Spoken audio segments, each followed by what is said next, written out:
Welcome back, I'm David Gibbons. A new book on the Trinity has been published to address the current debate in Christian circles, including Seventh-day Adventists. Glyn Parfitt is a scientist and has approached the subject of the Trinity from a scientific model of reasoning. I travelled to Brisbane, Queensland to speak to Trinitarian Glyn Parfitt about his new book. Hi Glyn, thanks for joining me. Tell me, why did you get so interested and involved in the topic of the Trinity?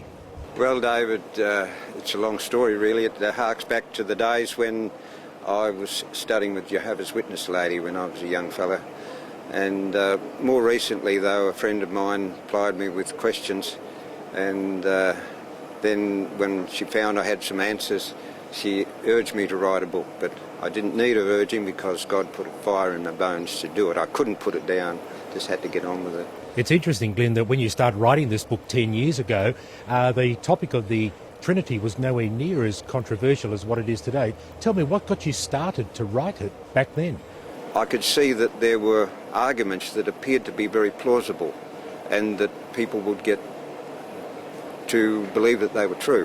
When I started looking at the material, I didn't know which way the thing would how the cookie would crumble.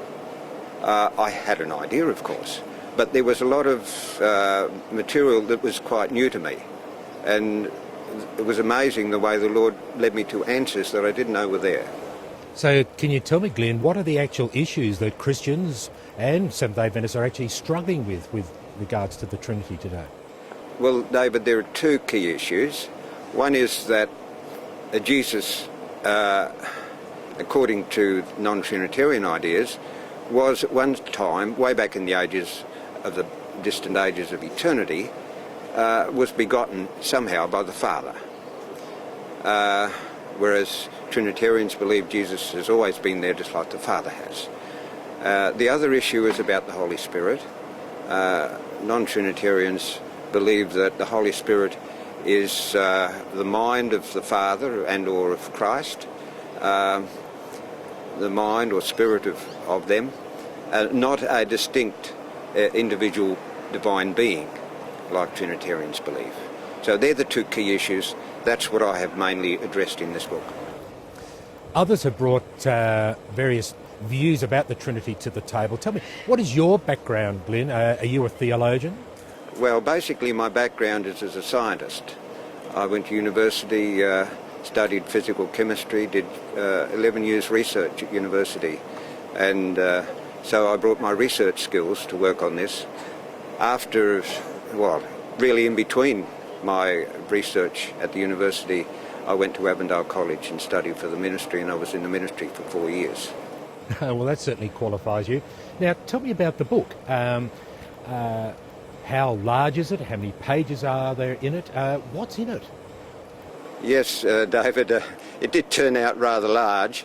I originally envisioned a 400-page book, but it turned out to be 850 pages.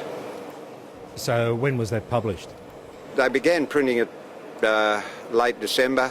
I got the copies in February. How can people get hold of the book? They're available in ABCs around Australia and should be in New Zealand. I'm negotiating at the moment to get them in ABCs in America and other countries. So what are some of the key objections then that are actually raised in your book? I've got 23 objections to the eternal pre-existence of Christ that I cover, and there are also 23 objections to the personality of the Holy Spirit. Amazing, it's the same number for each. I hadn't noticed that before. So what sort of reaction have you received to the book? It's been very good. I've had a number of people come and thank me for writing the book, tell me they love the book. I've had two people write to me and tell me they haven't been able to put the book down and they've read it right through. So do you get people who object to the book being written? I had a group of non-Trinitarians come to me and say, can you delay printing of the book? We want to review it first. So I did delay the printing of the book. I gave them, 5 of them, a copy on CD of my book. They went through, gave me a criticism of it, and I made a number of modifications to my book to answer their objections. Where do you go from here, Glyn? What's next? As I say, to get the book distributed worldwide, but besides the book, I'm prepared to go wherever I need to go to help people who are struggling with these issues. I understand what they're going through because I've had to wrestle with these issues myself. Sending emails to people overseas, but I would be happy and would love to share with anyone who would like to know about this. Yeah, thanks, Glyn. Is there anything else you'd like to share? Yes, I would like to say what has really impressed me about the Godhead through doing this study, and that is the humility of God. The Father shows his humility in letting Jesus have all the limelight. The humility of Jesus, of course, we understand.